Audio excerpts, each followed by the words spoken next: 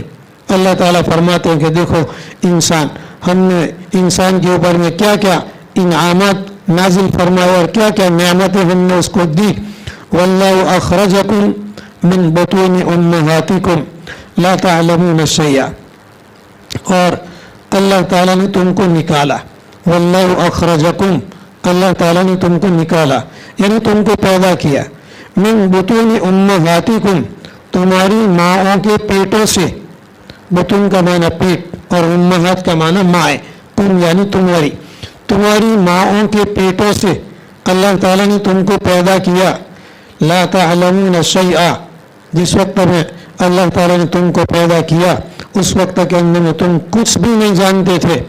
وجعل لکم السمع، اور اللہ تعالیٰ نے تمہارے لیے کان بنائے. والابصار، اور آنکھیں بنائی. والافئدہ، اور دل بنائے. لعلکم تشکرون، تاکہ تم اللہ کا شکر ادا کرو.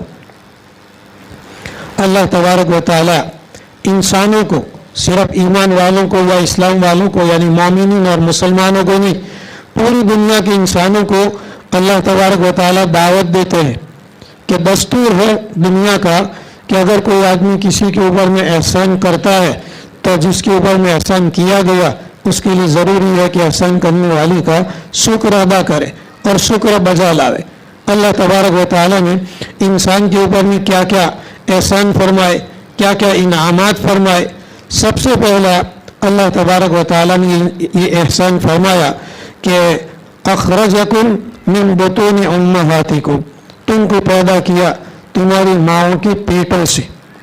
اس پر علماء کرام نے لکھا ہے کہ بچے کی پیدائش کے اندر میں ماں کا صرف ہاتھ نہیں ہوتا بلکہ باپ کا بھی اس کے اندر میں دخل ہوتا ہے. ماں اور باپ کے ملنے کی وجہ سے نطفہ برقرار ہوتا ہے، ٹھہرتا ہے اور اس کے بعد میں بچہ پیدا ہوتا ہے. اگرچہ باپ کا دخل ہے لیکن نطفہ کے استقرار کے بعد، رحم دانی کے اندر میں نطفے کے ٹھہر جانے کے بعد جو ساری تکلیفیں اور ساری مراحل اور ساری مصیبتیں جو اٹھاتی ہے وہ ماں اٹھاتی ہے. من بطون امہاتکم، نطفے کے ٹھہرنے سے لے کر کے بچے کے 9 مہینے 10 مہینے ماں کے پیٹ کے اندر میں ٹھہرنا اور پھر اس کے بعد میں اس کی ولادت کا ہونا، پیدائش کا ہونا، پھر اس کے بعد میں 2 سال تک بچے کو اپنا خون یعنی دودھ پلانا اور اس کی تعلیم تربیت کے لیے کوشش کرنا، اس کی بیماری وغیرہ کے لیے کوشش کرنا. تو اللہ تبارک و تعالیٰ نے باپ کی طرف نسبت نہیں کی، ماں کی طرف نسبت کر دی کہ تکلیفیں زیادہ اٹھاتی ہے ماں. اسی لیے حدیث شریف کے اندر میں آتا ہے کہ کسی صحابی رسول نے آپ صلی اللہ علیہ وسلم سے پوچھا کہ یا رسول اللہ، ماں کا حق پہلے ہے کہ باپ کا حق پہلے؟ تو آپ صلی اللہ علیہ وسلم نے فرمایا کہ ماں کا حق پہلے ہے. پھر پوچھا تو کہا کہ ماں کا حق پہلے. پھر پوچھا تیسری مرتبہ تو کہا کہ نہیں، ماں کا حق پہلے.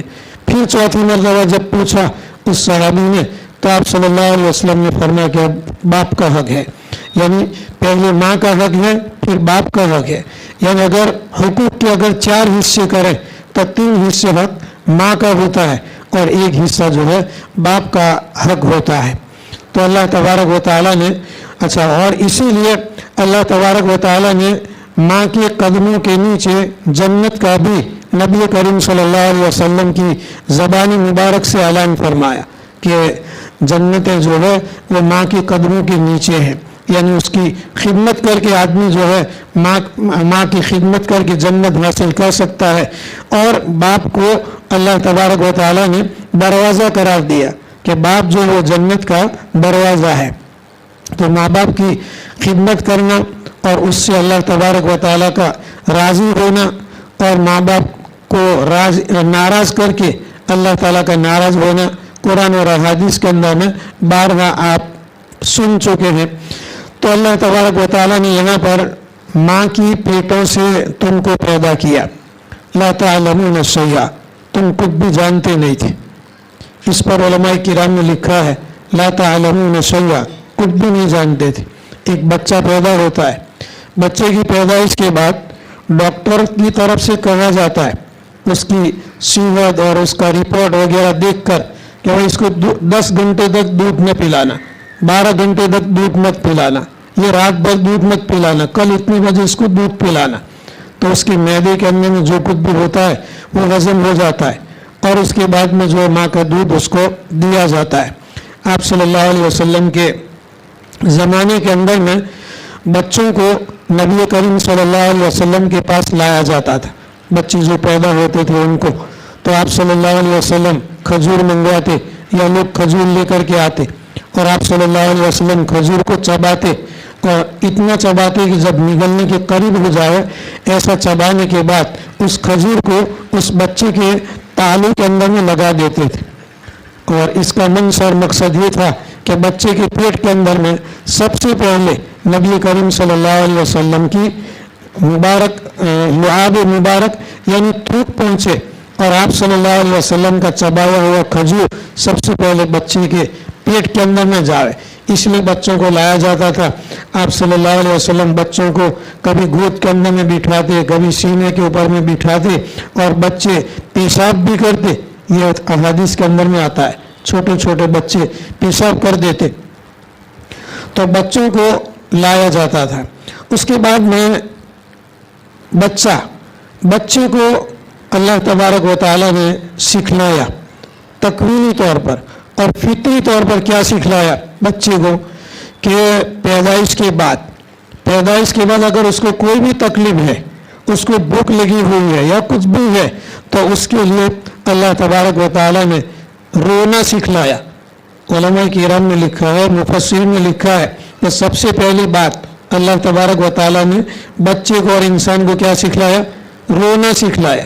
بھوک لگتی ہے تو روتا ہے، پیاس لگی ہے تو روتا ہے، اس کے پیٹ میں تکلیف ہے تو روتا ہے، کان میں تکلیف ہے تو روتا ہے، نہ معلوم کیا کیا اس کو تکلیف ہے تو روتا ہے۔ اب ایک طرف بچے کو اللہ تبارک و تعالیٰ نے رونا سکھلایا کہ تو اپنا کام رونے کے ذریعے سے نکال لینا، دوسری طرف اللہ تبارک و تعالیٰ نے اس نو مولود بچے کی محبت اور نئے پیدا شدہ بچے کی محبت اللہ تبارک و تعالیٰ نے ماں باپ کے دل کے اندر میں پیدا فرمائی۔ ایک طرف بچہ روتا ہے اور ادھر ماں اور باپ پریشان ہوتے ہیں اور پریکٹس کرتے ہیں، تجربہ کرتے ہیں کہ شاید اس کے کان کے اندر میں تکلیف ہوگی، کان میں درد ہوگا، کان کے اندر میں ڈراپ ڈالتے ہیں، پھر کوئی آتا ہے کہتا ہے کہ نہیں اس کو پیٹ کے اندر میں تکلیف ہوگی یا کوئی چوک آتی ہوگی تو ناپ کے اندر میں کوئی وکس بام وغیرہ ایسا رکھتے ہیں یا کوئی ڈراپ ہوتا ہے تو وہ پلاتے ہیں، کوئی آتا ہے کہ ایسا کرو، یہ کرو، وہ کرو۔ سارے رشتہ دار جو ہے اس کی فکر کے اندر میں لگ جاتے ہیں کہ اس بچے کو تکلیف کیا ہے۔ یہ انسان ایسا ہے کہ سوائے رونے کے اس کو کچھ نہیں آتا۔ یہ اللہ تبارک و تعالیٰ نے اس کو رونا سکھلایا، رونے سے اپنا کام وہ ختم کرتا ہے، پورا کرتا ہے۔ اس کے بعد میں اللہ تبارک و تعالیٰ نے اسی بچے کو ماں کی پستان سے دودھ کا چوسنا بھی اللہ تعالیٰ نے سکھلایا۔